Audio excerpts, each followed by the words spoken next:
बंधन से या तमस से परे जा सकती हैं, वरना हर मानव की गति इस संसार के अंदर ही रहनी है। और इसी बात को वाणी में कह रहे हैं, ब्रह्मांड माहे तारतम सार एणे टाल्यो सहुनो अंधकार, कि यही एक अंधकार यानी अज्ञानता को मिटाने वाला ज्ञान है। तो ये वाणी है और ये वाणी ही हमें सत्य की तरफ ले जा सकती है, सत्य की ओर ले जा सकती है। वरना इस भव सागर के अंदर की अनेक परंपरा और अनेक ज्ञान के मार्गों को, जैसे मैंने पहले शब्द में कहा था, संशयात्मक ज्ञानी और भ्रमात्मक ज्ञानी और अभावात्मक ज्ञानी। अभावात्मक ज्ञान के अंदर व्यक्ति के पास ज्ञान ही नहीं होता है, पर भक्ति अवश्य करता है। अब दुनिया में चले जाइए, इस दुनिया के अंदर शायद 1000 से भी ज्यादा संप्रदाय है। 1000 से ज्यादा संप्रदाय में 700 से 800 संप्रदाय के पास धर्मशास्त्र ही नहीं है। 100-200 के आसपास संप्रदाय है जिनके पास धर्मशास्त्र है, और जिनके पास धर्मशास्त्र है उन धर्मशास्त्रों को पढ़ने वाले ज्ञान को धारण करते हैं। पर जिसके पास धर्मशास्त्र नहीं, उनके अंदर तो एक ही है कि राम राम करो या किसी देवी का नाम लेते रहो, भव सागर से तुम पार हो जाओगे। पर केवल एक नाम जपने से पार नहीं होता व्यक्ति, उस नाम जपने वाले के घर को भी जानना बहुत जरूरी है। और जिस दिन मानव उसके नाम के साथ साथ उसके घर का पता लगा लेगा, उस दिन उसको अंतिम मंजिल मिलेगी। इसलिए लोगों ने तो केवल भक्ति करना सीखा, पर भक्ति करने का ये किसी ने नहीं सोचा कि भक्ति हम कर रहे, लेकिन इस भक्ति के करने के बाद उसकी अंतिम मंजिल कहाँ होगी। जैसे कई बार व्यक्ति एक शब्द दोहराता है कि आखिर कोई भी भक्ति कर लो, जाना तो ऊपर ही है। बोलो श्री प्राणनाथ, एक ही बात दोहरा देता, जाना तो ऊपर ही है। पर किसी ने ये सोचा कि ऊपर नरक भी आता है और स्वर्ग भी आता है और बैकुंठ भी आता है और परमधाम भी आता है और योग माया भी आता है। जाना ऊपर है, पर कहां जाना? नरक में जाना है कि स्वर्ग में जाना है कि बैकुंठ में जाना? केवल जाने से, रास्ते पर निकलने से मंजिल नहीं मिलती। मंजिल तभी मिलेगी जब किसी के पास उसका एड्रेस होगा, और बिना एड्रेस से कोई भी व्यक्ति उसकी मंजिल को प्राप्त नहीं कर सकता। इसलिए ये परम धाम का ज्ञान, ये ब्रह्मवाणी, जिस ब्रह्मवाणी की महिमा का वर्णन और इसके बारे में शास्त्र के अंदर और भविष्य पुराणों के अंदर या भविष्य शास्त्रों के अंदर अनेक जगह उसकी महिमा का वर्णन किया है कि ये ब्रह्म ज्ञान कैसा होगा। आप महेश्वर तंत्र को या पार्वती और शंकर भगवान के संवाद को पढ़ोगे तो उसमें लिखा है कि जब शिव से पार्वती पूछती है कि हे देव, आप इतनी लंबी समाधि लगाते हो, लंबी समाधि लगाने के बाद आप किसका ध्यान करते हो?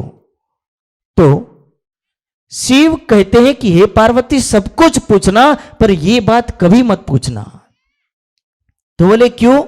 तो बोले उसके बारे में और उसके ज्ञान के बारे में बताना इस दुनिया में बहुत कठिन है। जब तक उसके अधिकारी इस दुनिया में देने वाले ना आ जाए, तब तक बोले उसके बारे में वर्णन करना मुश्किल है। और वो महिमा में कह रहे कि परमात्मा के बारे में बताना, यानी कि 1000 गायों को मारने से जितना पाप लगता है, उतना इस ज्ञान को बताने का पाप लगता है।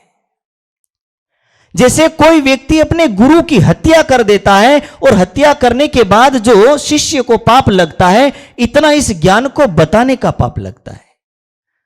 आप सोचिए कि जब देवों के देव महादेव यदि ऐसा वर्णन करते हैं कि इस ज्ञान की महिमा और इस ज्ञान का वर्णन वही व्यक्ति समझ पाता है जिन्होंने कठोर साधना की और कुछ नहीं मिला, और एंड में जब उनको पता चला कि ये पार का ज्ञान है, वही व्यक्ति इसकी कीमत कर पाएगा। वरना जिन व्यक्ति को कीमत का पता ना हो, वो व्यक्ति कभी भी इस ज्ञान की तो क्या किसी वस्तु की भी कीमत नहीं कर पाएगा। एक उदाहरण देता हूं। एक बार एक व्यक्ति को खेत से बहुत सारे चमकते हुए हीरे मिले, पर उसने हीरो को क्या समझा?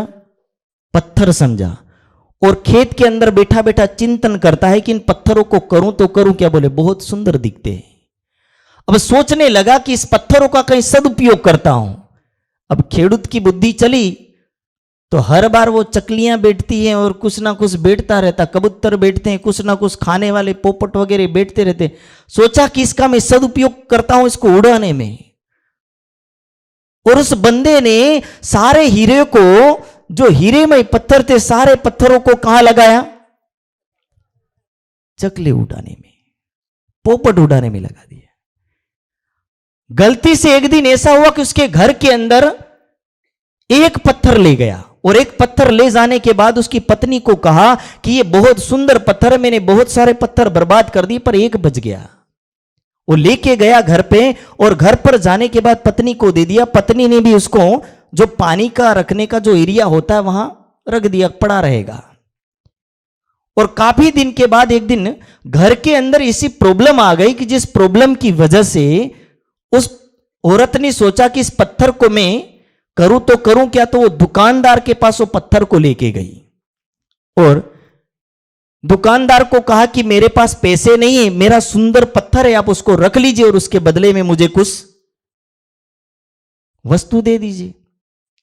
उस व्यक्ति ने उस पत्थर को घुमा करके देखा, और घुमा करके देखने के बाद वो कह रहा कि कितने 1000 रुपये चाहिए। औरत करी क्या बात करे, बोले मुझे तो केवल मिर्च और मसाला चाहिए, ज्यादा वस्तु चाहिए नहीं। पर वो दुकानदार कह रहा कि आप जितना चाहो उतना मांग लो। वो औरत समझ नहीं पा रही कि आखिर इस पत्थर की कीमत क्या है, ये दुकानदार इतनी कीमत क्यों लगा रहा है, क्योंकि उसने देखा है, उसने जाना है कि इसकी कोई कीमत है। दुकानदार समझ चुका था, लेकिन उस औरत को यह बात समझ में आई नहीं, और उसने सोचा कि जो देना वो दे दो। उस दुकानदार ने पूरी की पूरी दुकान ही उसके घर में खाली कर दी कि अब इतना मैं दे सकता हूं, उससे आगे मेरे पास भी कुछ है। औरत सोचती रह गई कि आखिर ऐसा क्या था, पर उसको अब भी समझ में आया दुनिया में ऐसा होता है। जब आप ब्रह्म ज्ञान का वर्णन कर रहे हो, ब्रह्म ज्ञान को जिस किसी एरिया में सुना रहे हो, पर सुनाते सुनाते हम थक जाएंगे। हो सकता है उसका कोई व्यापारी, वाणी में लिखा है सुनो रे सत्य के बंजारे, जो सत्य का व्यापारी होगा, जो सत्य को लेने वाला होगा, वही इसकी पहचान कर पाएगा। हर कोई इसको समझ पाएगा नहीं। और इसीलिए इस ब्रह्म ज्ञान की सभा में कोई बैठे या ना बैठे, पर आप तो सत्य के व्यापारी हो। बोलो श्री प्राणनाथ। और सत्य के व्यापारी ही सत्य को समझ पाते, हर कोई व्यक्ति नहीं समझ पाएगा। इसलिए ब्रह्मवाणी की महिमा केवल वो ब्रह्मंगनाएं समझ पाती है जिनको ये ज्ञान मिला है। वरना वाणी में लिखा है कहती हूं उम्मत को सुनसी सब संसार, सारा संसार इस ज्ञान को सुनेगा, पर यह बात किसी को समझ में आएगी? क्योंकि पार की वस्तु पार को ही समझ में आती। वो कहते ना कि सारियों की भाषा या तो पत्नी समझ पाती या पति समझ पाते, बीच वाले तो कभी समझ पाते नहीं है। इसलिए ये इशारों की भाषा है, ये प्रेम की भाषा है, और प्रेम की भाषा या तो परमात्मा समझता है या आत्मा समझती है। हर कोई इस भाषा को समझ पाता नहीं है। इसलिए वाणी के अंदर ये बात अगले शब्द में कहा था, नहीं कथा ए दंतनी सत्यवाणी ए वाक, कि इस वाणी की महिमा को कोई नहीं समझ पाएगा, केवल एक ब्रह्मंगनाएं समझ पाएगी। और जो ब्रह्मंगनाएं इस वाणी को समझने वाली हैं, उन ब्रह्मंगनाओं के हृदय में ये ज्ञान उतरेगा। बाकी दुनिया में सुनाते सुनाते थक जाएंगे, लेकिन किसी के हृदय में ये ज्ञान उतरने वाला नहीं है। ये वो उस उल्टे घड़े के समान रहेंगे। घड़ा तो है, पर उस घड़े को भी उल्टा करके रख देने से कभी भी उसके अंदर पानी नहीं भरता। इसी तरह हृदय तो है, पर हृदय को यदि बंद करके रख देने से कभी भी उस हृदय के अंदर ज्ञान उतरता नहीं है। इसलिए इस बंद रूपी हृदय के अंदर ये ज्ञान कैसे उतरेगा?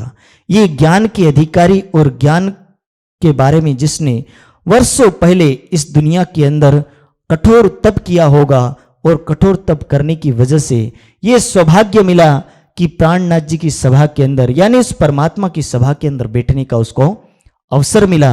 इसलिए हम सुंदर साथ बहुत सौभाग्यशाली हैं, जिस वजह से आज हम ब्रह्म ज्ञान के किनारे हैं। आज हमारे पास ब्रह्म ज्ञान है, वरना दुनिया को यह ज्ञान कहां से प्राप्त होता?